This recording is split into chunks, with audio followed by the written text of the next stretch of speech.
All right, here we are. A lot to discuss today, given the unfolding events with the new Trump administration being the focus of a lot of controversy right now, with Elon Musk and other billionaires kind of coming into the fray and potentially throwing their weight around. And the concern is that our government is could be transitioning from a democratic representative republic into an oligarchy. And that is the theme that we're going to be discussing today. Breaking Points has a phenomenal breakdown of Bernie Sanders warning Americans that this is the case and also implying that this is not a good thing. So let's check it out. Let's listen to it and then see what kind of thoughts we have.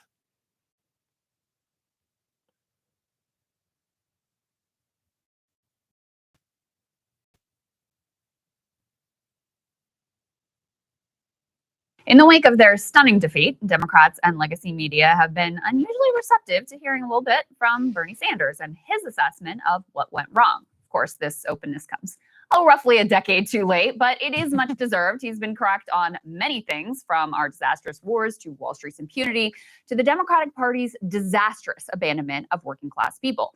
And now, in a viral clip, Bernie Sanders is sounding the alarm on American oligarchy. Take a listen. We are moving rapidly into an oligarchic form of society. Never before in American history have so few billionaires, so few people had so much wealth and so much power. Never before has there been so much concentration of ownership, sector after sector, power of Wall Street, and never before in American history, and we're going to talk about this, have the people on top had so much political power. We can't go around the world saying, oh, well, in Russia, Putin has an oligarchy. Well, we got an oligarchy here, too. And in this last election, in both parties, billionaires spent huge amounts of money to elect their candidates. Now, the pathway to this oligarchy was paved with many things. You had Supreme Court decisions opening the floodgates of unlimited campaign contributions. You had the Republican Party's long-held position carrying water for the wealthy. And you had the Democratic Party's Clinton-era capitulation to these very same forces. All of these developments led to the money over everything nature of the most recent presidential election, in which Kamala Harris raised record-breaking amounts of cash in a record-breaking amount of time, and where Trump openly promised billionaires he would do their bidding if he was elected. Now, his campaign received extraordinary bribes, $100 million from Miriam Adelson, over $250 million from Elon Musk. Musk's donation was of a size that, at least as far as we know, has never before seen in history. And Trump is already rewarding his big donors with consequential roles and what amount to a brazen selling of government positions. So, yeah, I mean, that's all really true, right? But one thing to keep in mind is, why was Trump elected in the first place? Like, kind of his whole platform was built on running the government like a business. This idea that he's a successful or a good businessman, and that the government is not being run like a business. And I believe that after his first election, I don't think he expected to win. And when he got elected, I don't think he was very prepared. And he ended up hiring, a lot of Washington, insiders and Washington officials that have been doing this for a while, and, spent the whole 4 years infighting, outfighting, firing people. And it was just a big chaotic thing. And I think that he's like, one of his things is like, I'm not going to make that mistake again.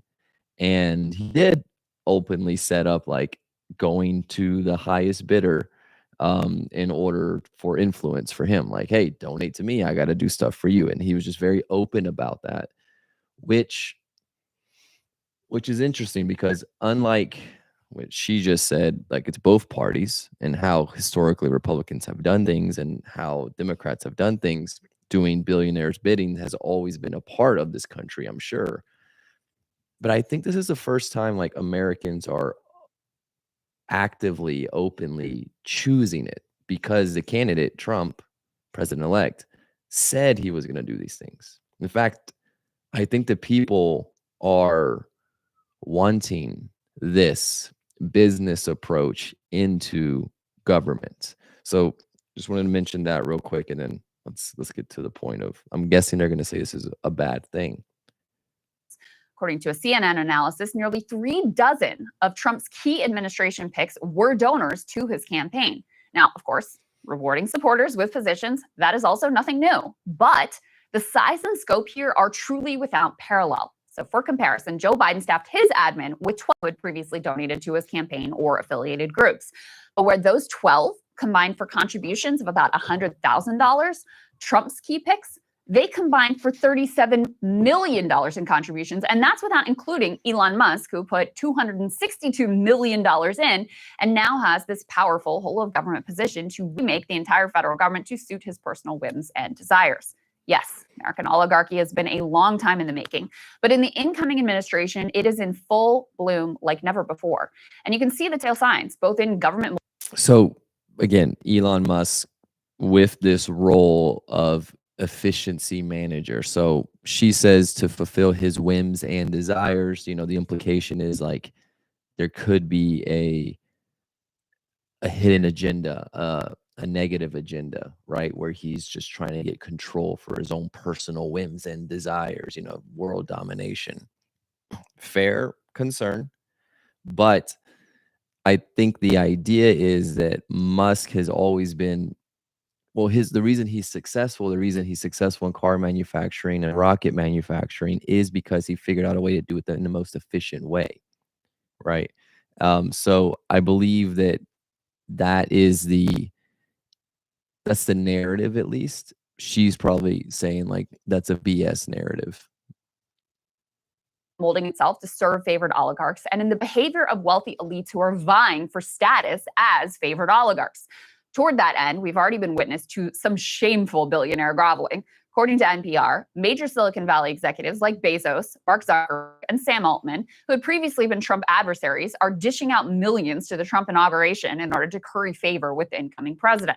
Salesforce CEO Mark Benioff says he is, quote, turning the page on his Trump relationship. And I'm sure it doesn't hurt that Time magazine, owned by Benioff, just declared Trump Person of the Year. Silicon Valley historian Margaret O'Mara told NPR, quote, taken together, the donations and other celebratory gestures showcase an industry kissing the ring of an incoming president in hopes of something in return. It's just a recognition that there's not much to be gained in opposition, but perhaps there is something to be gained by being very clear about your support and hope that Trump does well. Now, Trump himself yesterday actually commented on this shameless groveling. Let's take a listen to that. Did you talk about tariffs in that meeting? Meeting with him? Apple CEO Tim Cook. I did have dinner with Tim Cook. I had dinner with sort of almost all of them, and the rest are coming. And this is one of the big differences, I think, we were talking about it before. One of the big differences between the first term, everybody was fighting me. In this term, everybody wants to be my friend. I don't know. My personality changed or something. But I had, as you know, I had Sundar from Google, but I also had Sergey. Nobody reported that. Sergey is the owner, the primary owner, along with his friend, as you know. And Sergey was here also. I can't believe you didn't pick that one up. Nobody picked that up. But I will tell you, no, it's a big difference. The big difference is that the first time everybody was fighting me. No, Mr. Trump, I don't think your personality changed, but apparently their self-interested calculus did. And they all went in on the spoils of government largesse and to avoid getting crosswise with the new regime. So what does rule by a cabal of billionaires actually look like? Well, yes, I don't think his personality changed, but let's go back to what she just said. Their self-interest. Everybody was fighting me. No, Mr. Trump, I don't think your personality changed, but apparently their self-interested calculus did. And their self-interest calculus did. Maybe it's not their self-interest calculus that changed. Maybe it was a part of the disillusionment that led to Trump being elected in the first place. I think it's not just hey, well, now all of a sudden I'm a billionaire that wants to make money. I think that, you're a billionaire, you want to make money. That's already established. Doesn't matter who's president.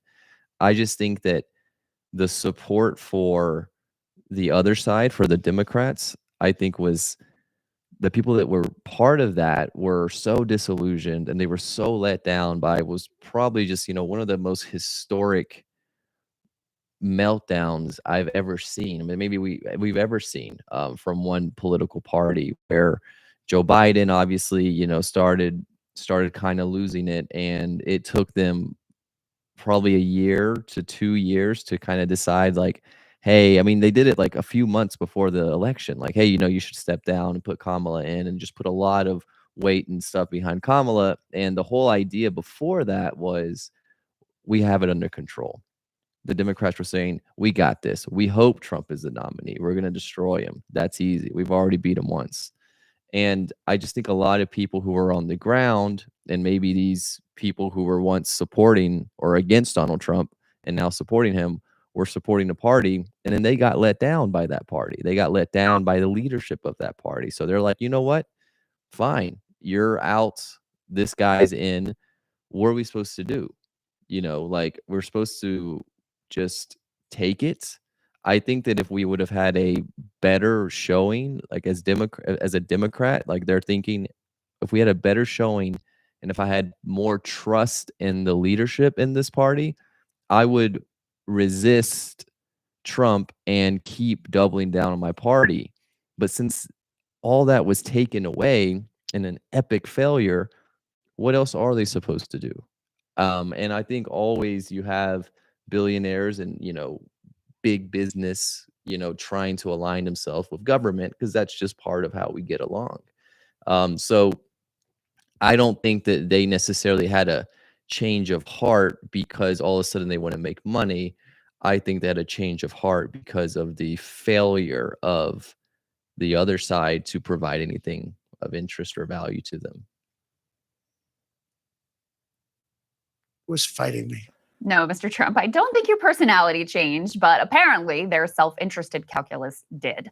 And they all went in on the spoils of government largesse and to avoid getting crosswise with the new regime. So what does rule by a cabal of billionaires actually look like? Well, effectively, the project is a familiar one. It's rugged individualism for you and pampered coddling for the favored few. They want to strip away all powers of the government to curb corporate excess while juicing their own tax cuts, subsidies, and contracts. For a more granular view of how this project will operate, one person you should pay attention to is Silicon Valley investor Mark Andreessen. Now, okay, so she basically just said that, when these oligarchs, these billionaires get in, they're just going to curve everything to their favor. She's talking about, corruption. Andreessen says that he has been spending half his time in Florida with Trump, helping to staff and guide the incoming administration. He is also a close buddy of Elon, an ally, having invested hundreds of millions in Elon's various ventures and having backed him in his Twitter takeover. In a podcast with Barry Weiss, Andreessen confirmed that he's advising Trump on tech, business, economics, and the, quote, success of the country. And has also helped staff plan to undercut any government regulator that has ever stood in their or their portfolio companies, in the case of Andreessen's, way. They are taking aim at the CFPB, which has been inconvenient for some of Andreessen's scammier portfolio investments, the SEC, which has had the goal to check Elon on alleged stock manipulation, and furthermore has tried to protect people from crypto scams, and the NLRB, which allows workers to form unions. In addition, the incoming Trump administration is taking aim at specific regulations that the ascendant oligarchs find inconvenient. Reuters has reported that the Trump transition team is recommending elimination of an automated vehicle crash reporting requirement that has proven irksome to Tesla. Now, you can see why Elon might not be a fan of this particular provision, according to the National Highway Transportation Safety Administration. 40 out of the 45 fatal crashes that were reported to the agency under this provision involved a Tesla, including an accident where a driver using autopilot careened into a tractor trailer, and another where a Tesla hit a fire truck, killing the driver and injuring 4 firemen. And the Trump transition team describes this data collection as, quote, excessive. But it proved extremely valuable in agency investigations, which led to 2023 Tesla safety recalls. In other words, the data collection was good for public safety, but it was bad for Elon. The public didn't give Trump more than $250 million. So right now she's making the case that regulation is good for the people, but it's bad for the people or the businesses that are being regulated. I do believe that there is a very necessary space in which regulation plays a vital point, and just fairness and equality and just moral and ethics and business management in general. And that does often get in the way of the business's ultimate goal of bottom line and profit. But we'll get into that in a bit. Like, I think this is probably the crux of the argument. Like, regulation versus unregulation and just business at large? Dollars, did they? So Elon apparently wins. Now, this is a comparatively small example, but if it's your loved one behind the wheel of a Tesla car on autopilot, it becomes a little more significant. And there is no entity outside the government with the power to make sure that as autonomous vehicles become mainstream, drivers, passengers, and bystanders are not put at undue risk. Okay, well, look, she's saying on this Tesla example, like there's also the unregulation, like the non-regulation side would say, yeah, but people aren't going to buy Teslas if they're killing you, right? So like that's all, it's kind of like self-regulated in terms of the market. So I mean, it's not like all of a sudden, like if Teslas start killing people out of control, that people are going to keep buying them For profit. Now that applies obviously not just with vehicles, but with including the burgeoning AI and crypto sectors, which threaten the global financial system, systems of ethics, nation states, and potentially humanity itself. These billionaires are driven both by ideology and self-interest to make sure that their power is unlimited by any pesky checks of representative democracy. Now, such a project requires a continuation of the war on New Deal programs, which, in fairness, Republicans have been waging since the advent of the New Deal itself. Now, that's important to oligarchs for a few reasons. First of all, a secure social safety net and financially stable working class is less desperate. They have more leverage, more ability to tell an abusive boss to piss off and negotiate for higher wages and better conditions. What's more, a government that delivers for people in a meaningful way builds trust. It earns the confidence of the public. That imbues it with more potential power to check those oligarch excesses. So it should be no surprise that in a recent interview with Chris Williamson, Andreessen announced his desire to dismantle the remaining. Oh, what do they do to that guy's head? That picture. The other lens on this that I think about a lot is Curtis Yarvin, who's also a good friend of mine. And the way he describes the American system that's running the people, the way he describes it is we are living under FDR's personal monarchy 80 years later without FDR. Right. And the reason he describes it, he says, look, when before FDR, the federal government was actually very small. Like the tax rates were like super low. The federal government didn't do very much. The FDR dramatically, by orders of magnitude, increased the size and scope of the federal government. He did that for two reasons. One was the New Deal, and then the other was World War II. And so the federal government that Franklin Roosevelt left behind in 1945 when he passed away was the government that he had built, which he had run the entire time from 1933 to 1945 himself, in which he had staffed himself and he had overseen himself and everything. And he built this giant structure. And as Curtis basically says, as long as you had FDR running that, it could run really well. And, we won World War II and saved the free world, and it worked and pulled the U.S. out of depression. So I think the argument this guy's going to make is like, we've got, this system put into place by FDR, and FDR was running the whole show. And now once FDR's gone, you just have this system. You don't longer have the guy running it. So I guess they find a problem with that. But I'm pretty sure that's not how government systems work. They work because all these things are always transitory, and that a new administration is coming in. I think these systems are built for the long term without someone at the helm. So calling it like a monarch without the monarch is that doesn't seem to make sense to me, and especially how successful the New Deal has been for the majority of Americans in building that middle class. So that's a bit of a loaded premise that this guy's quoting this guy's book. It's quite a bit of steering happening here. Depression, like the whole thing worked, and it was great. But if you let an organization of that size and scope run without its founder CEO for 80 years, you end up with what we have now, which is just like basically an out of control bureaucracy, like an out of control system in which people can't even make positive change even if they want to. Yeah. And again, that's why you could have in the U.S., you could have reason for optimism, which is, okay, what do you need? Well, you need another FDR-like figure, but in reverse, right? You need somebody and a team of people around them who's actually willing to come in and like take the thing by the throat and make the changes. By the way, make the changes that FDR would probably make if he were here to make them, but he's not, right? And so somebody else has to step up and do that. It has to be a president because nobody else conceivably has the power to do that. But we will see how much this president can do. But like that's a lot of what this administration plans to do. So what you're hearing there, in spite of the Well, let's hear what she says. modern techno sheen, the Trumpist branding, all of that is at bottom old school Koch brothers, Reagan-style, Paul Ryan-esque austerity economics. Austerity for you anyway, not necessarily for them. Also noteworthy in Andreessen's response is the name-checking of his friend, Curtis Yarvin. Now, Yarvin opposes democracy outright. He would say that himself in favor of either overt monarchy or sort of feudal corporatism with CEOs functioning as effectively kings. Doubtedly a pretty cool philosophy if you are in line to be one of those corporate god kings. Not so much for those of us who would like to continue having some say in our governance and social contract. Now, this raises another important point, which helps to illuminate some of the early Trump administration moves. These guys hate democracy. And again, this isn't new. There's a long strain of elite opposition to democratic governance that stretches all the way back to the founding fathers. And the biggest bulwark against an anti-democracy ideology is a capable, democratically elected government providing clear material benefits. FDR understood this well. He understood how critical that was in his fight against fascism. In one of his fireside chats, he proclaimed, quote, "History proves that dictatorships do not grow out of strong and successful governments, but out of weak and helpless ones.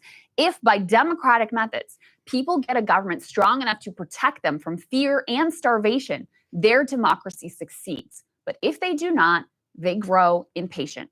So, if you believe in democracy, the best way to see it flourish is to build government capacity to deliver for people. And if you hate democracy, the best way to undermine it is to attack the most popular and successful elements of that government, to starve it, to shrink it, to make it incompetent, to make it corrupt. I think that's a very valid point. I mean, that quote from FDR, I think is spot on. Her bringing that up, I think is great. One thing I would add is, the guy that he quoted, yeah, it was a little suspicious, and knowing now, taking her word for it, the guy doesn't like democracy. He mentioned bureaucracy, right? So he doesn't like bureaucracy. He said it's too bloated and it's essentially inefficient. It's unable to do the job that it's supposed to do. So what he's saying is, let's go in there, let's gut it, let's see what we need to do and figure out a way to do that more efficiently. So it's bureaucracy that he's targeting, and look, bureaucracy is always this thing. Bureaucracy exists in businesses as well. So that's just wanted to clear that up, and we can talk a little bit about business and bureaucracy here in a bit. That's why Social Security and Medicare have long been targets for the right and for anti-populists in general. It's not in spite of their popularity, but because of it. And the same logic for our government's most popular agencies applies, such as the U.S. Postal Service. Now, the USPS does, honestly, a truly remarkable job delivering mail to every single location in the country, no matter how remote, on a daily basis. It's a marvel. And it is second only to the National Park Service as America's favorite agency. So naturally, it's now being targeted by Trump for elimination.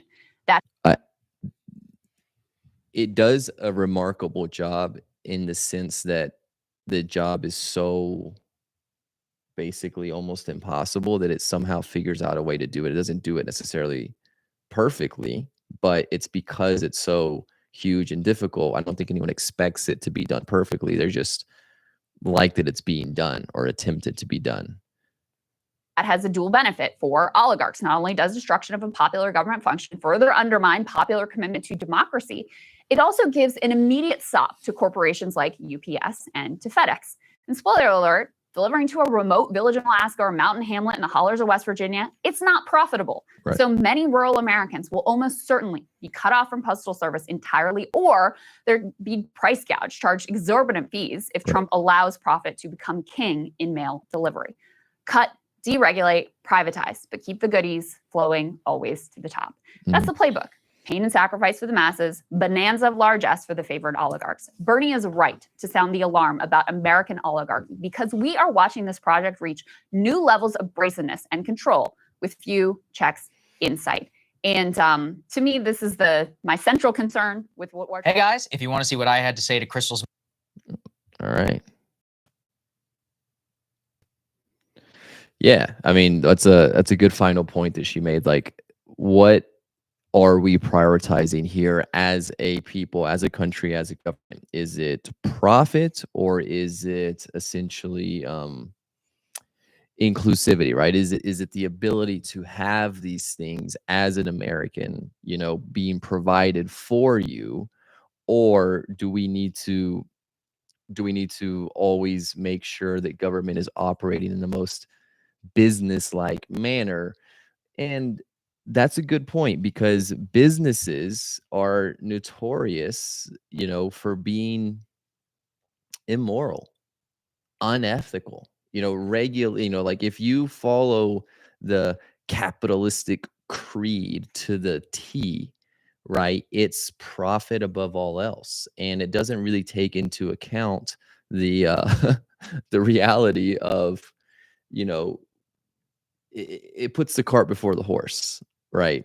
At its core, you know, capitalism and just unadulterated, unabridged profit seeking doesn't take into account the human element, right? And I said it's a cart before the horse is because, you know, money in business doesn't create people. People create money in business. People create capitalism. It's people first, right?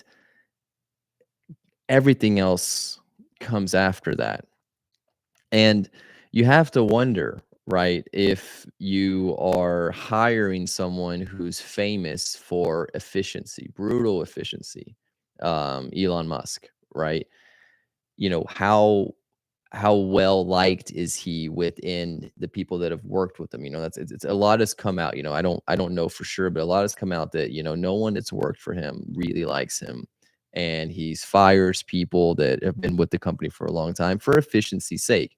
I think you have someone whose mind is focused on efficiency and profit, and it probably excludes the whole moral aspect of of uh of this experience in life. So what we're really the question we're really asking is that the approach? Should that be the mission of a government, to act like a business, or should the government be something more in between, right? One foot in the people sphere and one foot in the business sphere, right? I don't think that anyone is assuming that all of a sudden, like, the government is going to stop caring about people and just literally become a business and make money. Um, because that, I don't know, maybe that is what people are thinking. Maybe people thinking like, oh yeah, somehow if the people who are running the government all of a sudden make the government a lot of money, that's somehow that money is going to kind of go back to people. But corporations don't really work like that, do they? I mean, CEO pay is at an all-time high. I don't know what the stat is, but I think it's like 130x greater than the average employee salary. So it's not like as these corporations have gotten more successful, they've necessarily come back and shared the wealth, right? So I think that if we're going to input and insert this business mindset into government, we need to really look at what this business mindset renders on not a money economic capital scale, but on an moral, ethical, human scale. Right? We just had, like the big story that's going on right now is that Mangione shooting, which I covered in a previous episode. Like, the idea was the CEO, who is just a ruthless business person, it's just a straight business person in a business that's about healthcare. That efficiency is then comes across, the effect it has in the human sphere is ruthlessness, downright evil, worth murdering for that person that pulled the trigger. And the recent poll shows that most people, I think, I think the poll was, I don't know if it's young people, what the demographic was, approve of that killing, which goes to show you that that efficient business mindset may not really be what's best for people. And you got to ask yourself, like, what's the government's role? And what is the government supposed to look like? Really, is the government supposed to look like a business, or is it supposed to look like the people? Do people live their lives in a efficient way? Just downright efficient? What does that even mean? Right? Like, yeah, like if you're an adult, you're supposed to take care of yourself, you're supposed to work, you're supposed to somehow provide value in order to receive value and manage, but no one expects you, or who the hell would want to just work the entire time and just exclude the whole human experience of living your life. It's like the whole idea of stopping and smelling the roses. I think the idea is a balance. And the government, you know should it be more akin to, which one should it favor more? And then look, and the argument is, we're kind of like, the argument here is like, the government's gotten too bloated, too fat, it can't move, it can't even do its own job. Well, let's hold the phone there, because this is still United States. This is still, and that's kind of like the danger with the rhetoric that Trump used a lot, is like, the country's failing, it's terrible, it's going to shit. Like, I don't know, like, this is still the best country in the world by far, like, by far. We're a democracy, right? The other two strongest countries, China and Russia, aren't democracies, right? Those people aren't free. Okay, so let's just be aware of what we have here. All right. And not be so quick to throw the baby out with the bathwater. Is government bloated? Is it full of bureaucracy? Is it in one hand inefficient? Yeah, but look, I think the Postal Service is a good example. Is it perfect? No. But is the job basically impossible? Yes. So I don't think you're supposed to expect perfection. I think perfection doesn't really exist. And because this life isn't a business. Life is human, and humans aren't perfect. And that's what makes this life so amazing. It's perfectly imperfect. So a government is a representative body. So it represents that imperfection that is this life. Now, again, I can foresee the arguments like, whoa, but we're paying taxes, we're paying the government not to live around smelling the roses. We're paying the government to be efficient and to take care, to use that money in a good way. And I agree, but what I'm saying is that government is people, right? It's people we elect, it's people that get hired for new jobs. Like, there's still, like, always going to be the human element in everything we do. And that's a good thing, because we can't put the cart. We got to realize that this is a human experience that we're here for. So just kind of keep that awareness. Is there danger in an oligarchical society? Absolutely. Everything she said, I think, is really valid. Now, that supposedly isn't the intent.